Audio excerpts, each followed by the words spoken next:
Hello, this is The Thing About Cars. I am Mickey, and we have around the table Becca. Andrew. Sergeant Conlin. Yeah.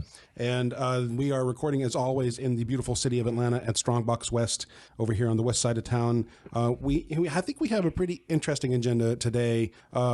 Sergeant Conlin is here to talk about flipping cars. And as Becca was saying a second ago, not in the way that the Dukes of Hazzard would ever do it. Yes. But so you, first of all, you are currently employed by a law enforcement agency. Yes, one of the metro ones, yeah. You've been in the business a long time. Yes. How long? 30 years of law enforcement total since, I guess I started in 1990 at Stone Mountain Park, and then moved on from there. And I've been at my current job or agency for 21 years. 21 years. And what do you do for them now? I'm the Motor Vehicle Theft Supervisor, and just motor vehicle theft. And for the last, I guess it's 2009, I've been supervising it. And before that, I was a detective for motor vehicle theft for 3 or 4 years. I can't remember. And before I got promoted, I went back out the road for a couple more years, then went back to detectives. Right. Yeah. I'm sure there's no shortage of work in that area. No, there's plenty. So is Atlanta worse or the same as other cities in regards to what gets stolen, how often stuff gets stolen? Or the number one way in most of Atlanta, probably most of Georgia, is people leave their keys in their cars. That's 80% of thefts. Easy. I can't believe people do that. Absolutely. And the proximity keys have made it worse because people don't intentionally, then, especially if you live in an apartment or something, they stay too close. They don't even need your key. Yeah. They just take your car with you. You leave it by the door. Right. Like on Big Bang, they always throw it in that bowl right by the door. And they have to, if your car's parked outside, it's going to go. As long as it's in range, it's going to go away. Yeah.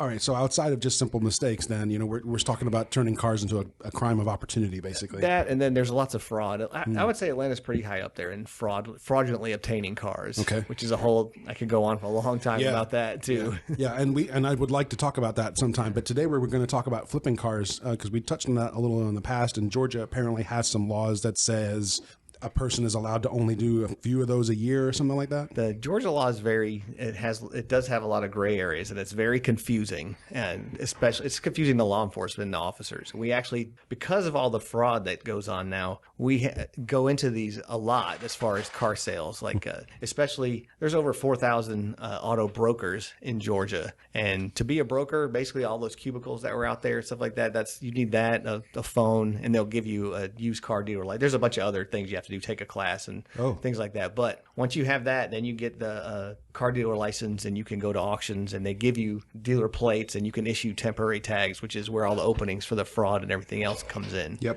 But and also Georgia law is confusing. It says if you sell one car for profit, just one, you're required to keep records and everything else, just like you were a car dealer. But if you sell 5, you're automatically considered a dealer, which means if something happens criminally and you have sold 5 cars, they don't have to prove anything else, just to show that there was 5 cars. If it's just one, we'd have to show that you actually were doing it for profit. So, and it opens up all these different laws that have to be filed as far as record keeping and what you're required to do. So there's lots of laws that goes over, and they're not in the usual code sections that a lot of police officers look at.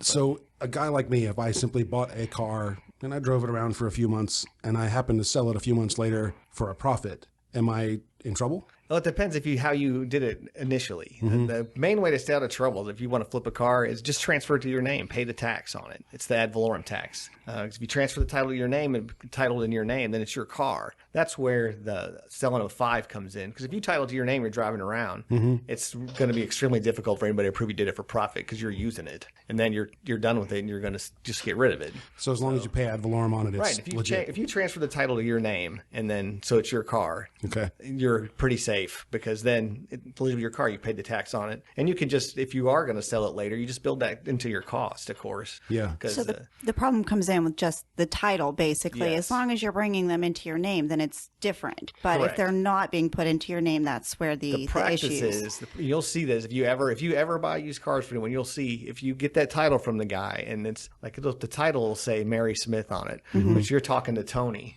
And Tony's name's not anywhere on there. And so now there's already all kinds of legal problem. Right. But it's common. It's very common. Probably a lot of the cars you'll see on Craig, like I said, offer up Facebook, all these different places to do that. Like they'll buy the car, they'll use it for a while, but they never transfer their name. And then it'll be in the purchaser's part or the seller part, it'll already be filled out. And they leave the purchaser part blank. That way when they flip it, they keep all the profit that way. So then the person goes to the tag office and just register it. 99 out of 100 times, nothing goes wrong. But something goes wrong, now you got a problem because actually you, the buyer, you didn't buy it from Mary. You bought it from Tony, and you knew that. So there's already an issue now for you too. So if you start going after the other person, it just makes it a big mess and hard to deal with. Right. And that's assuming all the titles are real too, because you'll come across some that are just completely fake, particularly out-of-state titles. Well, yeah, that's what I was thinking. I learned a long time ago that certain codes and things don't transfer between states with different systems. Right. And they can clean titles by transferring it to X state where it doesn't translate and bring it back in that. That's another way that people have gotten around things. It gets even more complicated. You start talking about out-of-state titles because there's extra taxes, and if it's like you're trying to bring a car from out of state into Georgia, you're going to have to pay more. And also, I can't even think of all the forms, but if you go to the DMV website, it has them all. But it's harder to bring a car into the state that's not already titled here. So. Interesting. So back to the subject of actually flipping cars and how I want to ask you how to do that legally. Well, that would be the main way is to keep records. Like if you buy the car, who you got it from, and a bill of sale. Like if you have the title, you don't necessarily need a bill of sale. But if you have a bill of sale from the person you bought it from, you're supposed to keep the record. This is where the laws come in. If you sold it for profit, you just have to keep those records for 3 years. Okay. And then so as long as you keep records and stuff, and it even goes into parts. Like if you buy transmissions and engines, you're supposed to do the same thing. You're supposed to keep records for 3 years. Even if you're not flipping the car, Even if you're not supposed flipping to cars, keep if you records buy where you and bought sell or sold a transmission. transmissions and engines, then you're supposed to keep that for 3 years. Oops. And it's actually, and not doing it is actually a misdemeanor. It's a crime. No kidding. And actually, I get picked on for how much I keep. I've kept records on batteries, but it's actually helped me because batteries have warranties. And, so it's always just good to keep any record on something like your car anyways. But just don't do a cash deal, I would say, on this is a big thing because make sure you document it. If they start getting sketchy, like you should realize real quick for their behavior that something's wrong. Right. Or they're trying to put something over on you anyway. Right. So that comes into buying. You just said the cash deal. You definitely want to try to buy something if you're looking to flip something that's for cash that's low in price, and then you want to buy something that you're going to be able to turn around for more. Obviously, that's kind of the gist of it. You want to be able to turn something into cash. So when you factor that in, though, if you're buying a car that's really, really cheap, but its value is really high, let's say that car hasn't run in 3 years, you're going to owe 3 years back taxes to the state plus a percentage of its value in ad valorem. So I've actually bought a truck that I didn't end up selling, I ended up keeping it. I bought it for like $500 and owed $700 in taxes on the truck itself, which overshot the value of the vehicle at that point, what I could sell it for in its current condition. So then I'm just stuck with it. Sure. And that doesn't have to happen, but most people, unless when they sell the car, if they don't go cancel their registration and stuff, then the taxes keep building. So even if it's from another county, like say they lived in Fulton County and they sell it to you out there, when you go to register it, they're going to see that it's owed back taxes, and they're going to they only charge you the back 3. Like on his, it goes back 10 years that was owed, but they only do 3.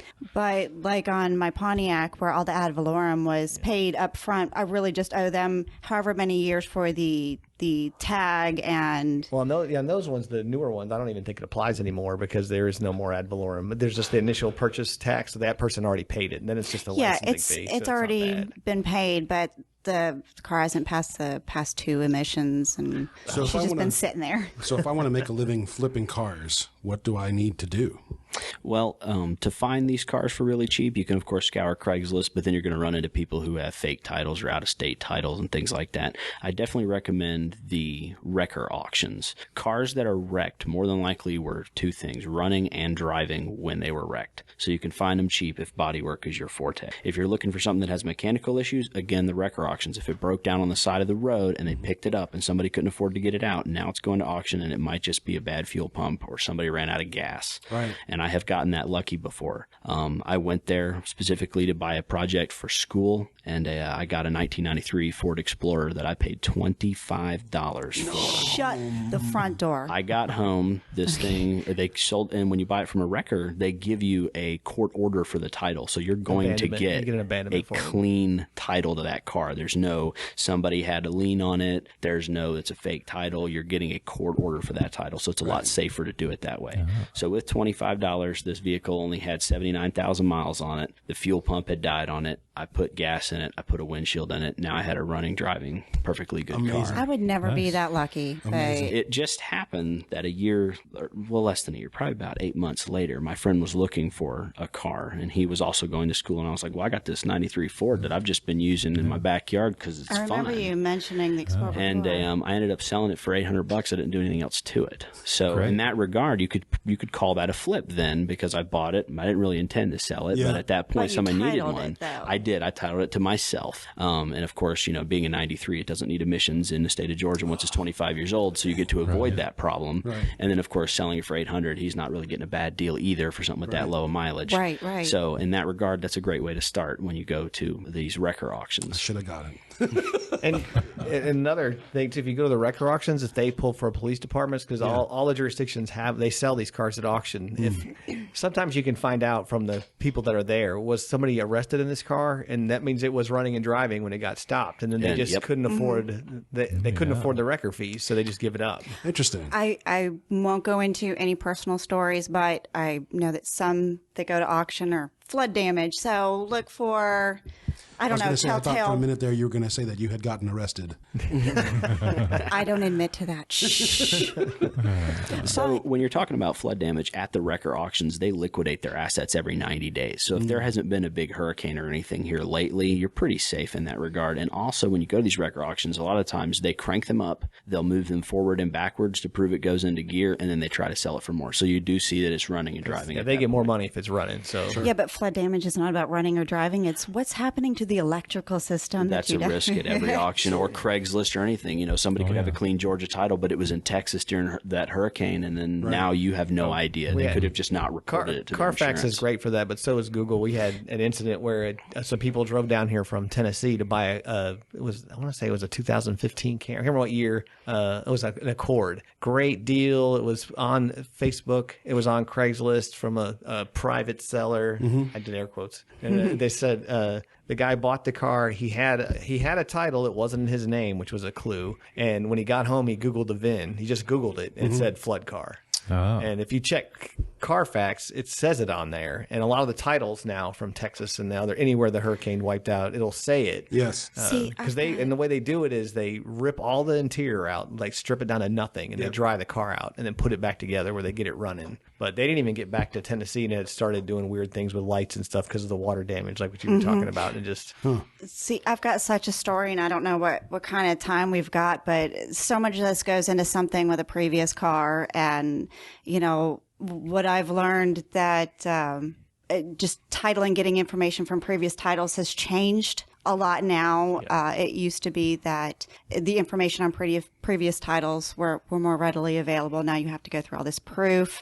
If you order something like a Carfax, it no longer comes with previous title numbers. You have to do more legwork. What state and stuff like that. Yeah, it used to come with title numbers. So are you saying that there's time if I can kind of... Okay, so I don't mean to pick on one of my Mustangs, but... we're sitting here bouncing around this, but there's a ton I want to ask. It's like, obviously one of the questions is, how do I avoid being defrauded? How do I, but anyway, well, if you mine isn't informational, it's just a personal story. So it was a 96 Mustang that I had bought off of a local Ford lot. I'll leave it there. Where does it even start? Okay. Maybe it was only a few months after I had purchased the car that I was involved in a car accident, and it started this domino effect. I had noticed some various electrical issues, what I used to call the disco parlor, when you were driving down the road at night. And I had kind of ruled out the alternator, and I was really still starting to learn the electrical system back. This is where it started at, so I didn't know it when this was starting. That's how I learned electrical. I knew something was wrong, but then once the car accident happened and I took it back to the dealership to be repaired, when I got it back, it went in with $1,500 worth of damage, came out with $3,000 worth of damage. The dealership is not around anymore, FYI. But just trying to document what's wrong, what wasn't pre-existing, all this. And I started looking around and I found what I knew as salvage writing, the people that would write on parts in salvage yards. And I knew that because I spent my childhood cataloging my dad's salvage parts. So that started the whole title chase. And back then, you order something like a Carfax and you get this report back that, like I was saying, had title numbers and estate. So it gave you more of a lead where to go and what you're looking for. And what I had discovered through all of this paper chasing, the car had been originally used as a rental car, had only been used as a rental car for a very short time when it was rear-ended. It was rear-ended bad enough, remember gas tanks and all, it had been rear-ended bad enough that it was totaled out and sold at auction for some bizarre reason. To make it worse, the person who bought it was a rebuilder in South Georgia. And if anybody's been around long enough to remember the South Georgia floods, okay, it's already been salvaged. It's sitting on a rebuilder's lot when it's flooded. So now there's some of the issues right there. But that's a winner. Then they sent the title to North Carolina, titled it up in North Carolina, brought it back, titled it in Georgia, and it scrubbed off the salvage and any of the other flood codes that it had. It scrubbed it clean.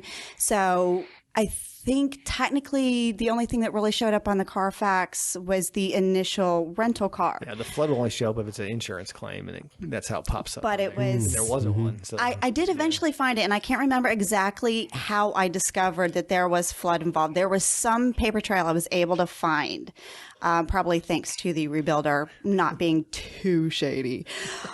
But I learned a lot through the process, a whole lot. But now I've tried things like that, and they don't give you the title numbers on your Carfax, and you have to be a registered current owner of that vehicle now to even ask questions. And well, talking about the salvage titles, that would be something if you were looking to flip cars, definitely avoid the salvage title or the rebuilt title. In the state of Georgia, if you get a rebuilt title, which I just went through this, I bought a salvage Camry and had to get it rebuilt to a rebuilt title, but I bought it from a customer who couldn't afford to fix it.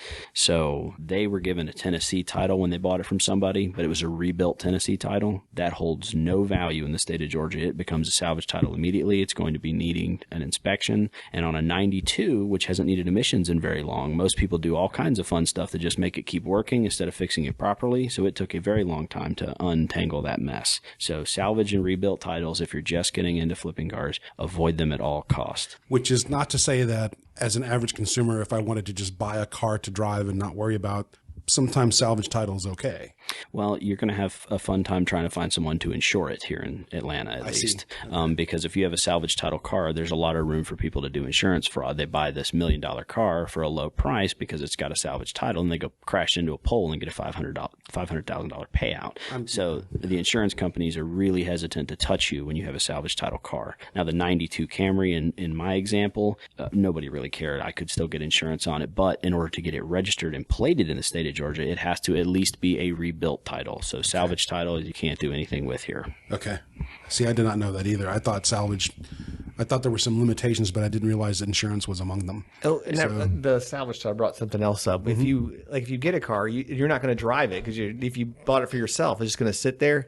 You need to transfer the title to you as soon as possible because, if it got stolen, because there's guys that drive around and they grab scrap cars up, take them to the scrap yards. They do that, and you don't have any proof that you ever owned it if you didn't title it in your name.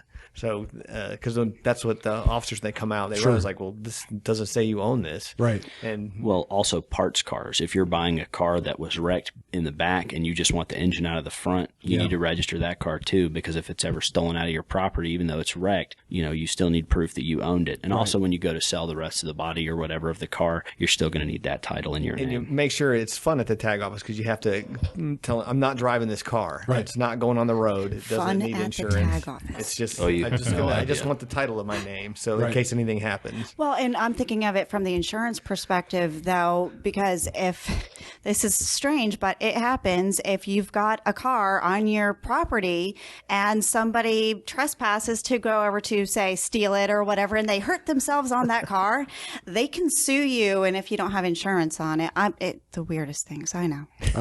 Overly litigious society. And all exactly. Well, ow, my coffee. That that helps out too if you have a locked gate behind your house, because if they come over or through a locked gate, then they're breaking and entering at that point, and they can't do anything. I hate to say it, but there needs to be a sign as well. I used to do insurance. I did insurance for 14 years. It gets really weird when you don't post signs. What about a junkyard dog? Is that okay? As long as there's a sign. I'm not kidding you. That is you expressing specifically to somebody a danger involved. Yeah, you have to tell them. It's not that you don't own this property. Right. No, you have to tell them Right. razor wire and landmines ahead, or else you're held accountable. So Just saying. we started off this whole conversation with the notion that you can get registered or licensed to actually deal in cars. And if I go through that process and I get the license, then it's okay for me to flip more than 5 cars a year. Of course, that makes you a used car dealer at that point. And once you get that, we need to do this. Georgia is we do. is now an electronic title state. So once you get titles and stuff, you don't have to fill in anymore. And then that's what the benefit is. You don't have to fill it. But you do have to you have to void out the title. You send it to the state, then void it out, and you'll have it in your possession, and that'll be your records if the police ever show up. But then the state does everything electronically now. So that is actually helpful. It makes things faster. Yep. Well, you have to be careful, too. If you're going to become a used car dealer, you need a registered, commercially zoned place of business. I did go to the used car dealer class because I'm already an auto repair shop. I was definitely looking, I already have the skill set on a slow week. Right. I'd love to buy some low-end car and turn it into a car somebody could use because I have the skill set. You cannot run a commercial business alongside certain other commercial businesses, though. So auto repair and auto sales cannot exist together in the state of Georgia. That is illegal right there. Wait, what? They cannot exist together. So if you're doing commercial auto repair where a customer can come in and get an oil change for a certain price, you cannot sell cars out of that same property. That's against the law. Commercially? It is against the law, but it happens a lot. Dealerships. I was going to say, I know 2 entities that are doing exactly that. A lot. Yeah. If you're doing repairs to the public, if you're a car dealer and you're fixing your own cars in the back, that's different. If you're a car dealer and you're offering repairs to the public, that's a crime right there. You can't do that. Because I just recently went to this class, and you're not allowed to do that at all. The reason you see it is because there's not enough law enforcement to follow up on all those violations. And since it's not a violent crime, they don't prioritize it. I see. Okay. Because that was going to be my question. Philosophically, what's wrong with the notion that a person should be able to sell cars while they work on them elsewhere? Because that one zoning is getting 1 tax credit, and if you put 2 businesses there, the man's not getting their money, and they don't like you anymore. I was going to say. Well, I'm still trying to figure out how do dealerships get around that? They usually just don't care. They just do it anyway. And there's different kinds. There's new car businesses. There's used car ones. Oh, yeah, that only applies to used cars. So as far as a brand new car dealership, they're zoned differently. But so if you go into, say, Ford dealership, you've got new cars, you've got used cars, you've got the body shop, you've got the repair shop. But they're zoned as a new car dealership. So they have a different set of rules than if you go to be a used car dealer. I gotcha. You have well, that's what I was asking. Right. Okay. Yeah, and the used car dealer laws, which there's a Georgia Association Used Car Dealers, they have all this information on their website, and they're really great. They support law enforcement, and there's also the state board of used car motor vehicle dealers, which is different. They give the classes. I think you have to pay for them to go, but you need that to get certified. And then, but all the laws is like I said, there's buildings full. Like, does anybody know what Richway? Has anybody lived in Georgia long enough to remember Richway and Target? Yes. There's a Richway. And inside these businesses, there's like 150 cubicles, and every single one of them is a car broker. And what they're supposed to do is they're supposed to have their vehicles on site, but they don't. And at least for part of the day. They get that commercial address, and that's all they need to get the license, and then they just flip out of their house. They hardly ever show up to that cubicle. And then, so that's when they get the licenses, and that's where they get into all that other fraud I was talking about. Like we have a licensed used car dealer who has issued over 100 temporary tags but sold no cars. Okay. So that's Yeah, I can see that. I can see all the temporary tags. I can definitely see big room for fraud in that. But well, I have to wonder, as many temporary tags as I see on the road at all, it's like, okay, wait a minute. And they're supposed to have dates. And then there's the Texas ones that you can go to the Texas website and pay $50 to print one out. Those are not legal in Georgia, but people do it all the time. They sell them. And they sell them on Facebook and everything else. Aren't you not supposed to leave the state while you have a temporary tag on your vehicle? Oh no! Once you get if you buy a car and it's got insurance, a temporary tag, no, it's good. Okay, I thought I'd heard that one time that it's not good for out-of-state travel. No, I can't tell you what will happen if a law enforcement agency in another state stops you, but it's legal because it's legal here in Georgia, so it's fine. Okay. I did use one to bring in a vehicle from out of state, not when I lived here, but yeah, when I lived in Texas, I bought a motorcycle from North Carolina, got a paper tag, rode it back to Texas, and then registered it in Texas. There you go. Yeah, that's what it's for. Right, and yeah, that's something else too when you buy something from out of state. Now, as far as being down here in the South, this is the golden area to buy older cars. If you start buying stuff from up north because it's a good deal, you're going to run into rust, and your repair process is going to be longer, including flipping cars. So when you're trying to buy something, try to keep it something that was here, that's already got a clean your state bill of health. These kind of things, you know. And watch out for that too on Manheim and Copart, because you'll see cars, and the clue is, because you're the one that told us about that, the rust. Right. There'll be a nice Toyota on there, and for some reason the bid's only $500, but then you look and it's been in the north the whole time. Yeah. And that's when I always start backpedaling. I'll see some great car, and then you see the state and just And the bid's not going up. Like, what's wrong with that car? Now, sometimes that can be great for you, though, because if you're looking for an interior, a dashboard, a steering column, any of this stuff, if you buy a northern car that's not worth the money, but it's got a good interior, you're going to pay less for that whole car than you would getting those parts from pull apart. So sometimes it's useful, but then you get into a spatial issue. You know, if you're flipping cars out of your house or trying to, you know, you can't put 4 parts cars in your backyard without your HOA crawling up your butt. Ask me how I know. that's my issue. Yeah. If you have a one of title, them. though, you can take the leftovers to the scrapyard. That's right. A couple $100. Yeah, well, a couple $100. The price of scrap is 3 cents a pound right now here in the state. You're going to get, I scrapped a whole Ford Explorer with the drivetrain in it and got $120. 2003 Ford Explorer, and I only got $120, a whole thing, clean title. It was a piece of That's junk. worse than it used to be. Oh, yeah. So for the average buyer of a car who just wants a car to drive around and do the day-to-day thing, it still simply makes sense to be, I'm going to use the term streetwise about the entire purchase, right? I mean, you still have to keep your wits about you. You still have to check the records in the car. And I think that, you know, at least at my shop, we do inspections for pretty cheap. If you're going to get a car, you need to get it looked at, because if there's something major that you just don't even know to look for, you know, well, the check engine light's not on. That does not mean there's not history codes in there. You definitely still want to run a full scan. You want to have somebody who knows what they're doing test drive the car. You really want to make sure you're not going to get yourself a piece of junk. Now, if you're going in as a project and you have mechanical knowledge, you can take a little bit more of a risk. And especially if you know what you're talking about, you find something with some issues, it's a haggling point for you now. It doesn't dissuade you from buying it, but you're not going to pay full price for something that's not worth full price. Right. But as a side note, for some people like maybe me, or I have a scanner at home and I can go in and scan codes and say that there's no codes. But then somebody like Andrew could have one of those really fancy $10,000 Mac tool scanners. It's going to find... It's an Autel, but it was $10,000. It's funny you say that. I was talking about the one Max has. I drool over this thing, and now he's got like a $30,000 one. Anyway, it can find so much more stuff. Just because you've got one of these handheld scanners doesn't mean, what is it, Actron, I think. It's only going to kind of look for surface things, I guess. It'll tell you even if the check engine light isn't on. There's something in the background pending, but it's not going to even touch it. Somebody like Andrew is going to have a great scanner, and it's going to tell you so much more. So don't rely on, hey, I have a scanner, I can tell if this car has a problem. Andrew, do you want folks to call you if they need their car? Well, I mean, I don't know how wide your podcast goes. It sounds like it has a pretty wide audience, and we're pretty localized over here in Gwinnett, Georgia. Well, but, still, if they are, definitely. We're Grumpy Monkey Garage over here in Gwinnett. So tell them to give us a look up. And how do folks find you, though? I mean, Facebook. We're on Facebook. We're in the process of building a website right now, but it's time consuming. I get so busy. I've got commercial contracts now too, so I'm just all over the map at this current moment. Are you trying to do it yourself? Yeah, I had to 1099 my first employee, other than Roman working with me back in the day. Yeah. If you want some help just getting something started, let me know. Okay, awesome. Thank you. Does this mean you're going to buy a separate commercial property for your... I'm looking at it, but everything out where I am, and business is pretty localized. Being a mechanic shop, you got to stay where your business is. And I looked at a one-bay garage in Gwinnett County. It was $5,500 a month, and that's just ridiculous. And there's a 3-bay out in Woodstock right now. I keep going, I want that, but I don't know what they want. Right, and the thing is, you know, a 3-bay in Woodstock versus Gwinnett, the price points are going to be different because everything is location, location, location in real estate. And the economy's doing well right now, so the prices are skyrocketing, and no one can afford to get into it. Yeah, that's kind of what I was grumping about off mic. But don't forget your YouTube. That's right. I do have YouTube as well. And you can see on YouTube, I'm just working out of my house, my 2-car garage. Yeah. And it's real fun. We have an electric company coming to us now.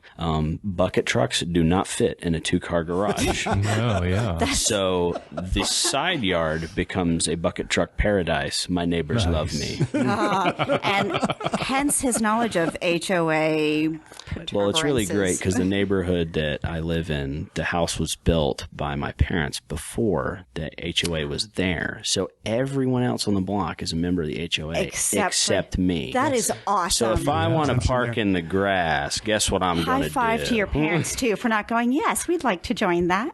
Right. But to protect the people, like I said, back to the thing, one thing, look at the title. Ask them to see the title, especially these people that are saying that they're private sellers. Usually can tell real quick if they're near their house or something. But if the title's in a different name, you just have to be careful of that. That's one way to watch that they're just flipping cars. If you ask them for ID to see their name, to see it's the same name on the title, and they get real hesitant, run away. No, don't just walk away. You need to run away. Not just walk, run. Okay. Yeah, that is a problem. They're clearly up to something. Okay. But on that note, let's wrap this episode, and I'm sure there's many other things we can continue to talk about.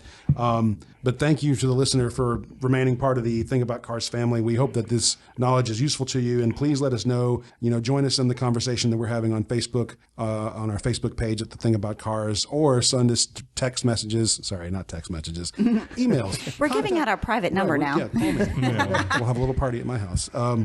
But no, you can always reach us through our website, thethingaboutcars.com, and we really love it when you become a Patreon supporter, which is patreon.com/thethingaboutcars. Thanks again for listening. We will catch you guys next week. Bye. Later. Thank you for listening. This has been The Thing About Cars. We'll see you on the road.